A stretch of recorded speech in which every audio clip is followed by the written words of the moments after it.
तो आज की जो वाणी है वो बाबा ने ड्रामा के ऊपर चलाई है कि ये ड्रामा कितना वंडरफुल है। क्योंकि ये ड्रामा बाबा की क्रिएशन है। तो इसमें हर तरीके की वैरायटी जो पॉसिबल हो सकती है वो सारी वैरायटी इसके अंदर डाली हुई है। तो बाबा ने उसी की बारीकियां कैसे कैसे बताई हुई हैं। और कैसे हम वो ड्रामा की बारीकियां नहीं जानते हैं तो दुनिया में भी लोग परेशान होते हैं और जो लोग नहीं जानते हैं वो भी परेशान। तो इसलिए बाबा कह रहे हैं, बाबा मीठे बच्चे, अभी तुम्हारी काया बिल्कुल पुरानी हो गई है। माना ये शरीर पुराना हो गया है। बाप आए हैं तुम्हारी काया कल्प वृक्ष समान बनाने। तुम आधा कल्प के लिए अमर बनते हो। जैसे वृक्ष है जो कल्प वृक्ष का है वो अमर है। इसी उसी तरीके से जो हमारी भी जो काया है जैसे उसको अमर बना देंगे। वो कभी भी पुरानी नहीं होगी, खराब नहीं होगी। अब आप देखिए यहीं पे कितना फर्क है कि दुनिया में लोग कोशिशें करते हैं कि हम लंबे से लंबे समय तक जिएं। उनकी हमेशा सारी कोशिशें ऐसी रहती हैं, ऐसी दवाई बनाओ या ग्रंथों में आता है ऐसा अमृत पिलाओ कि व्यक्ति कभी मरे ही ना। और यहाँ पे हमें पता पड़ गया आत्मा तो वैसे ही नहीं मरती, आत्मा तो वैसे ही अमर है। तो कोशिश ये होनी चाहिए कि आत्मा शरीर में रहे तो खुश रहे, ना कि लंबा जिए। तो प्रश्न है, इस वंडरफुल नाटक में कौन सी बात बहुत ही समझने की है। इस नाटक में जो भी एक्टर्स हैं उनका चित्र केवल एक ही बार देख सकते हैं। तो अब ये देखिए, ये वैरायटी की जो हमने बात करी, कितनी 700 करोड़ आत्मा है, कितने सारे जन्म लेती हैं। कोई एक भी लेती है, कोई 84 भी लेती है। कितने सारे शरीर हो गए, मगर सबका जो है वो शारीरिक जो चित्र है, फेस है, वो केवल एक ही बार देख सकते हैं। फिर वही चित्र 5000 वर्ष के बाद देखेंगे। अब श्री कृष्ण का जो पहले जन्म में जो चरित्र है, जो चित्र है, वो पहले जन्म का ही है। उसके बाद वो दूसरा शरीर लेगा। 84 जन्मों के 84 चित्र बनेंगे और सभी भिन्न भिन्न होंगे। तो सारे भिन्न भिन्न होंगे। कर्म भी किसके साथ मिल नहीं सकते।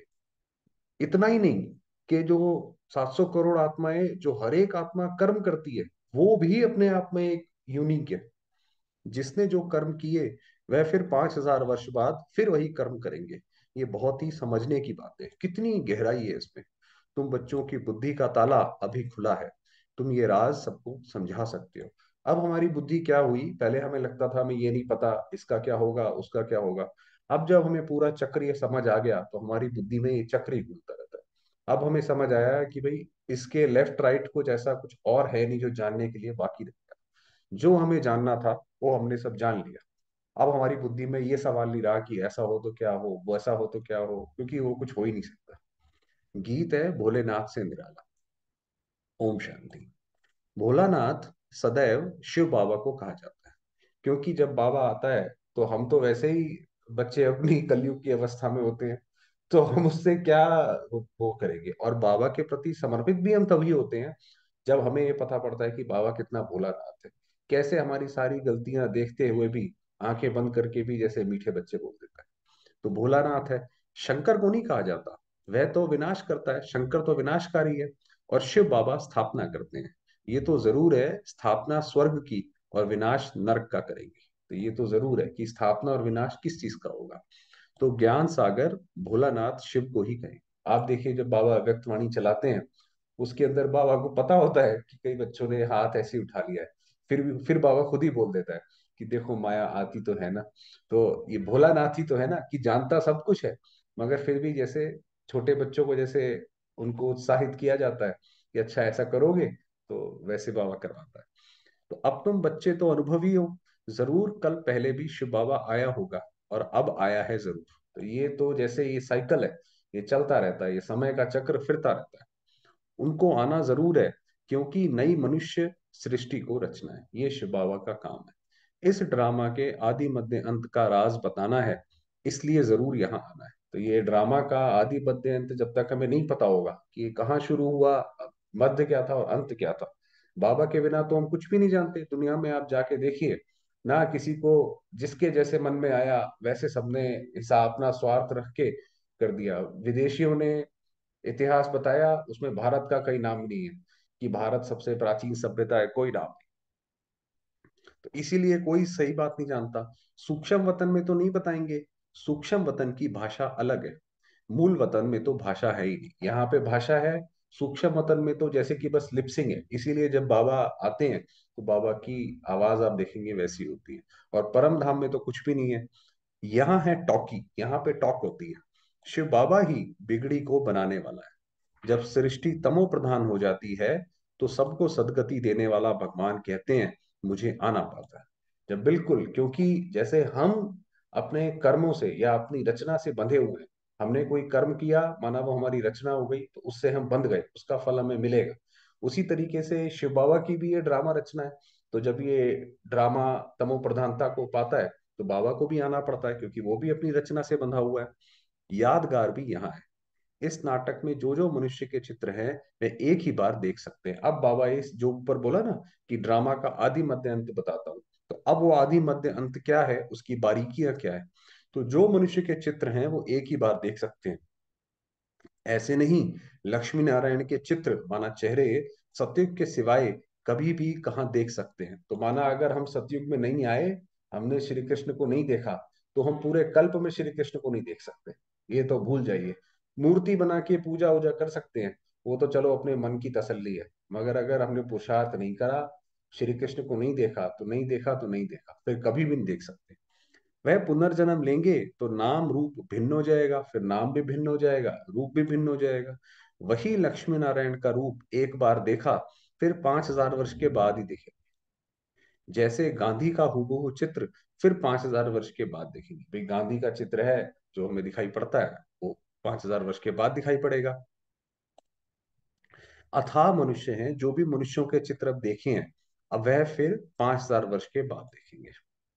84 जन्मों के लिए 84 चित्र बनेंगे और सभी भिन्न भिन्न हो। तो वही बताया कि 84 जन्म, 84 चित्र, और सारे के सारे भिन्न भिन्न। कर्म भी किसी के साथ मिल नहीं सकते। जिसने जो कर्म किया वही कर्म 5,000 वर्ष के बाद फिर करेंगे। ये बहुत समझने की बातें हैं। बाबा का भी चित्र है, ब्रह्मा बाबा और शिव बाबा का भी चित्र है। हम समझते हैं जरूर पहले पहले सृष्टि रचने वह आया होगा, कि शिव बाबा सबसे पहले सृष्टि रचने आया होगा। तुम्हारी बुद्धि का ताला अब खुला है, कि हमें अब जैसे सारी चीजें समझ आए कि भगवान कौन है, भगवान कब आता है, क्या करता है। तो हमारा जैसे बुद्धि का ताला, पहले तो समझ ही नहीं आता था कुछ, तो ताला खुला, तब तुम समझते हो। अब फिर औरों का भी ऐसे ताला खोलना है। तो हमारा खुल गया, अब दूसरों का खोलो। निराकार बाप जरूर परम धाम में रहते हुए, जैसे तुम सब भी मेरे साथ रहते हो। अब ये शिव बाबा बता रहे हैं कि तुम सब मेरे साथ ही तो रहते थे। पहले जब मैं आता हूं तो मेरे साथ ब्रह्मा विष्णु शंकर होते हैं। मनुष्य सृष्टि तो पहले से ही है, फिर वे कैसे पलटा खाती है, रिपीट कैसे होती है।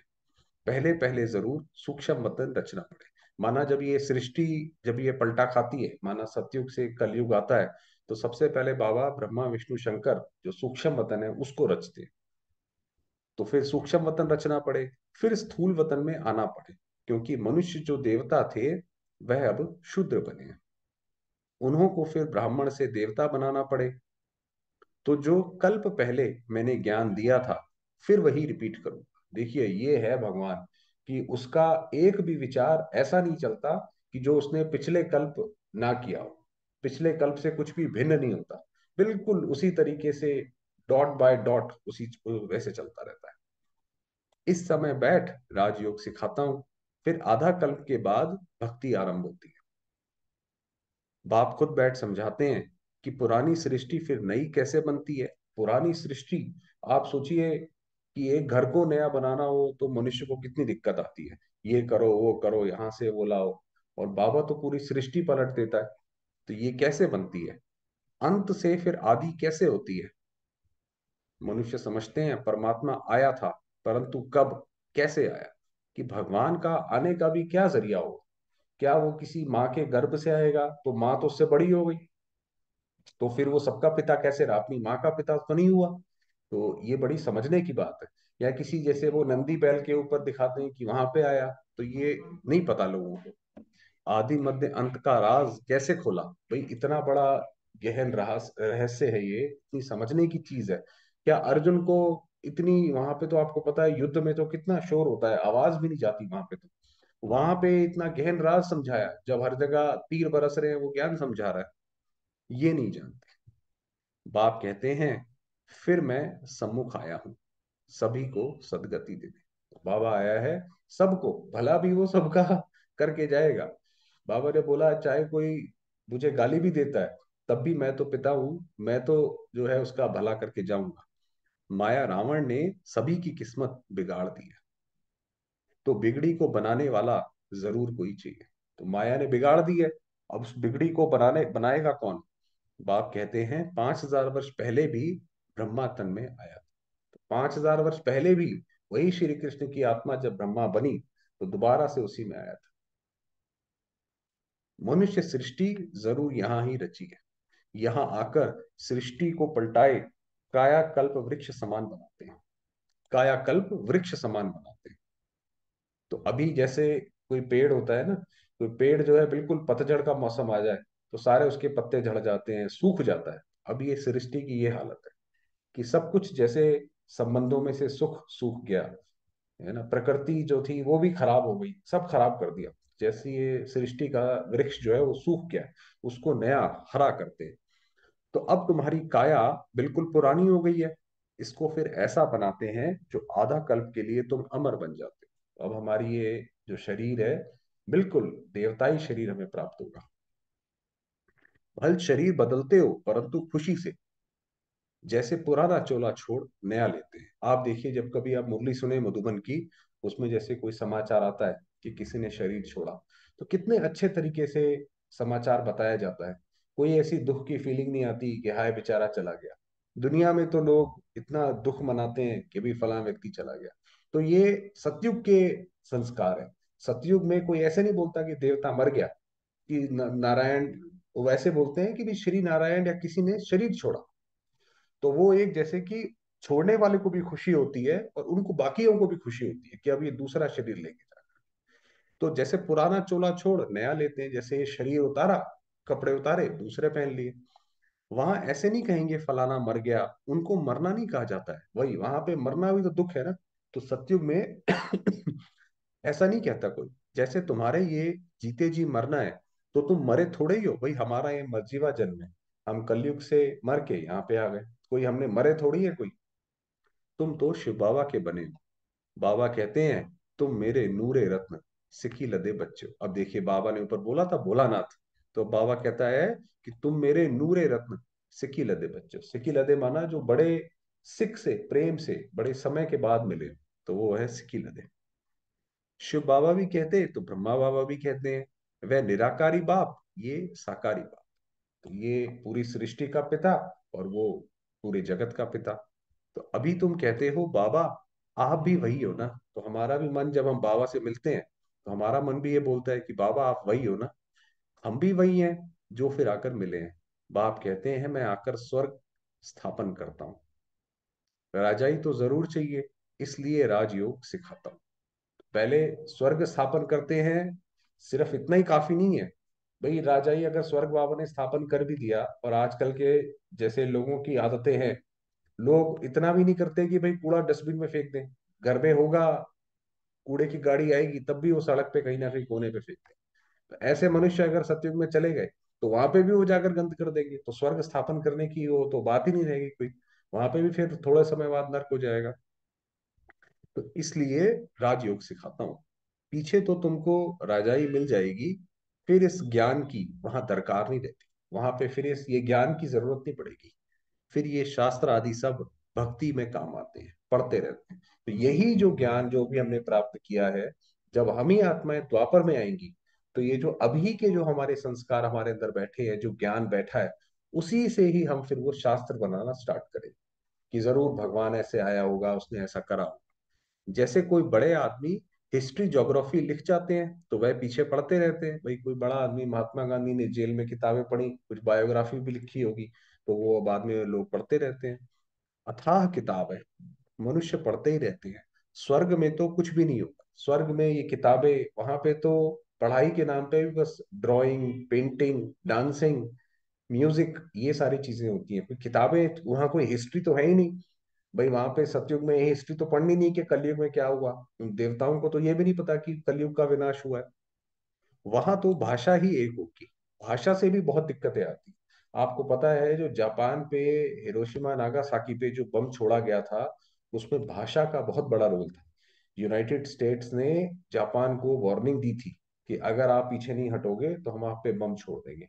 तो जापान के प्रधानमंत्री ने बोला नो कमेंट्स, कि हम इस पे नहीं कमेंट दे सकते।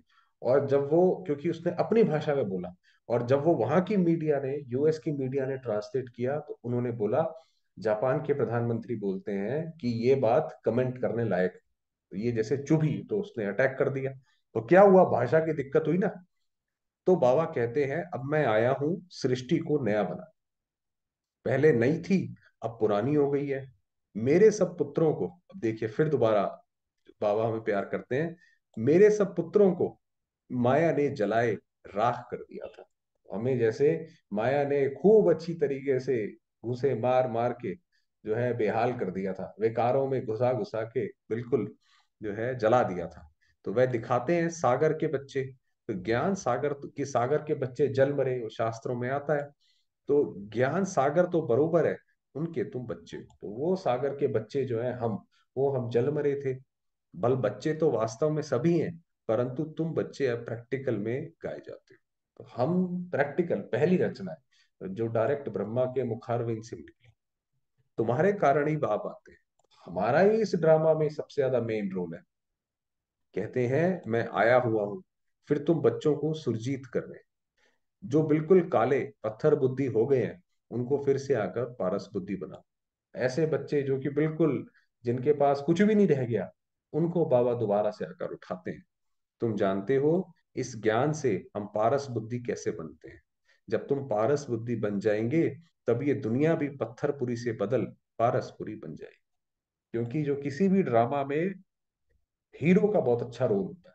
तो जैसे जैसे हीरो जाता है, वैसे वैसे वो मूवी चेंज होती है। इसमें भी हीरो पार्टदारी हम है, जिसके लिए बाबा पुरुषार्थ कराते रहते हैं। तो बाबा को जरूर मनुष्य सृष्टि रचने के लिए यहाँ ही आना पड़ेगा ना भाई। मनुष्य सृष्टि यहाँ है, तो यहाँ पे आएगा, अपने कर्म करेगा, तब तो हम मानेंगे ना वो भगवान है। जिसके तन में आते हैं उन द्वारा मुख वंशावली बना। तो ये हो गई माता, क्योंकि ब्रह्मा द्वारा हमें अडॉप्ट किया, हम बाबा के बच्चे बने, तो ब्रह्मा हो गई माँ। इसीलिए ब्रह्म माँ, उसके जो संधि विच्छेद है कि ब्रह्म माना सबसे बड़ी माँ। कितनी गुह्य बात है तो ये मेल, इनमें बाबा आते हैं, तो ये माता कैसे हुई, इसमें मूंझेंगे जरूर। अब ये लोगों को, अब आपको ये शास्त्रों में कोई हम में से ही जाकर बाद में लिखेगा कि ब्रह्मा माना माँ, तो बात ये आती है भाई माँ तो फीमेल होनी चाहिए, और ब्रह्मा तो मेल है, तो ये कैसे हो गया। तो इसमें बाद में वो कंफ्यूज होते हैं और फिर वो कुछ का कुछ। चलिए समय हुआ है, आज रात को भी करेंगे यार 9:30, आज समय रहेगा। वरदान पढ़ते हैं। सुख के सागर बाप की स्मृति द्वारा, दुख की दुनिया में रहते भी सुख स्वरूप हो। भाई ये दुनिया में तो हर जगह कहीं ना कोई दुख लगा ही हुआ है। कहाँ तक जो है बचेंगे, कहीं ना कहीं तो फंसेंगे हम भी, है तो उसी दुनिया में। तो वो उसमें दुख से कैसे बचे रहेंगे, जब बाबा की स्मृति में रहेंगे। एक बाबा बाबा बाबा की स्मृति में, तो फिर ये दुख की दुनिया याद नहीं आएगी। सदा सुख के सागर बाप की स्मृति में रहो, कि बाबा की महिमा गाते रहो, क्या क्या बाबा आके करता है, कैसे करता है, तो सुख स्वरूप बन जाएंगे। तो अगर बाबा की महिमा, इसीलिए कहते हैं जप साहिब को। तो चाहे दुनिया में कितना भी दुख अशांति का प्रभाव हो, लेकिन आप न्यारे और प्यारे।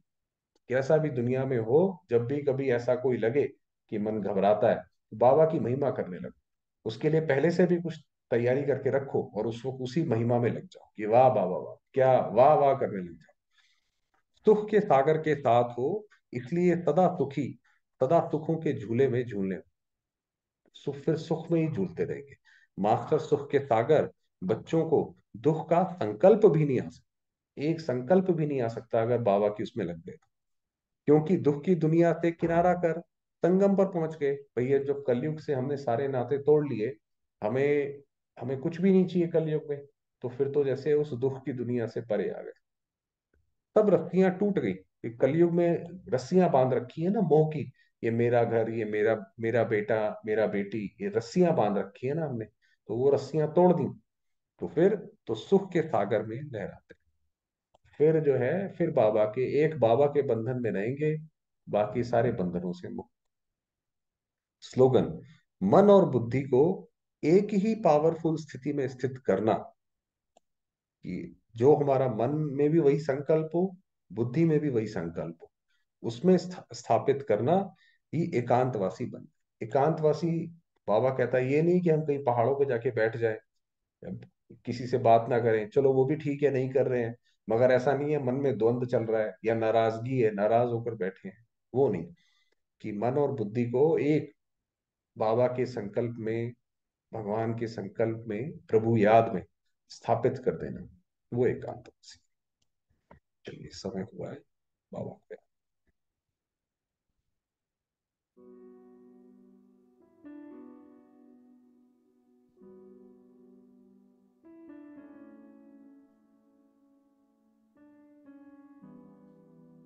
मैं आत्मा,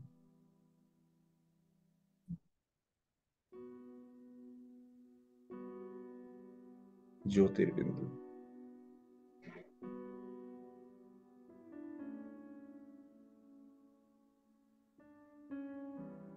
चमकता सितारा,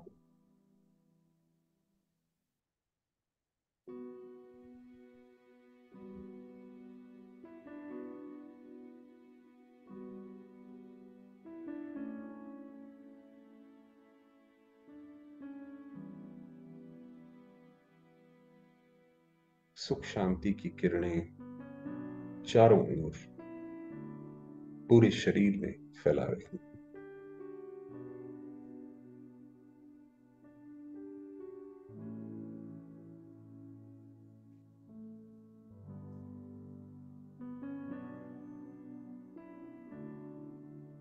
मैं आत्मा इस शरीर रूपी मंदिर में परम पूज्य हूं, देवी,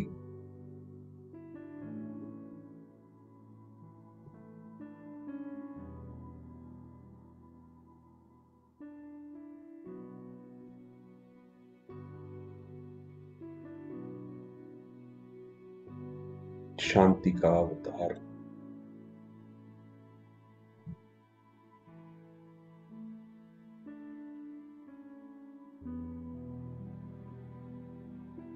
निराकार शिव बाबा,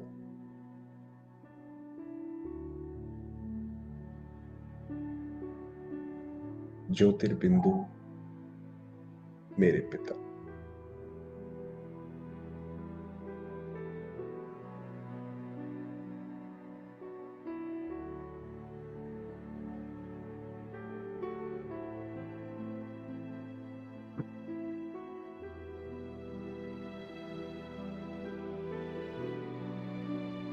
स्वयं परमात्मा, ज्ञान के सागर, भोलेनाथ मेरे बाबा।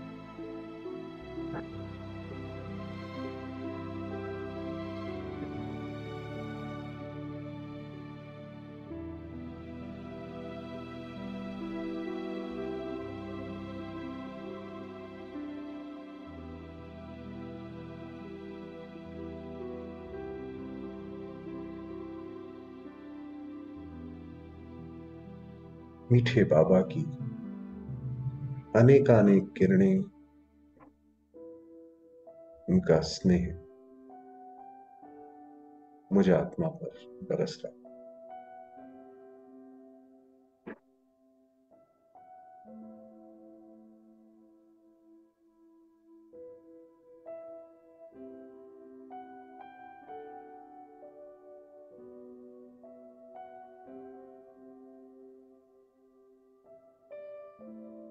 अनुभव करेंगे बाबा की किरणों को स्वयं के ऊपर।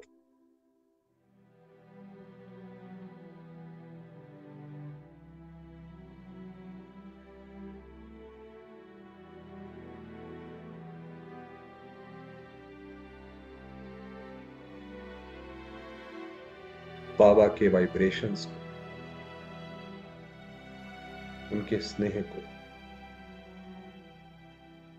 स्वयं में समाती जाती।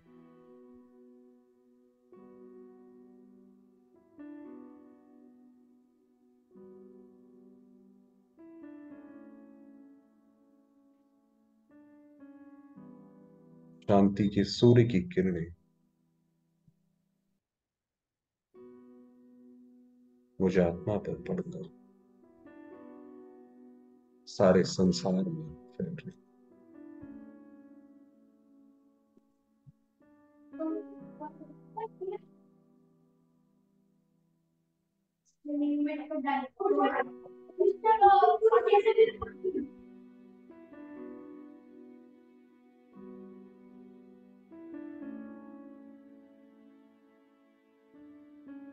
सर्वात्माओं को शांत, सुखी कर।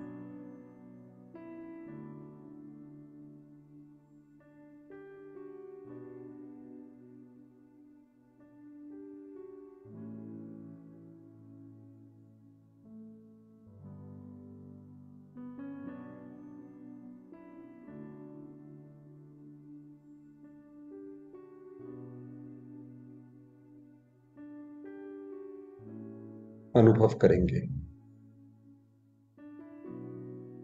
विश्व में व्याप्त इस शांति को।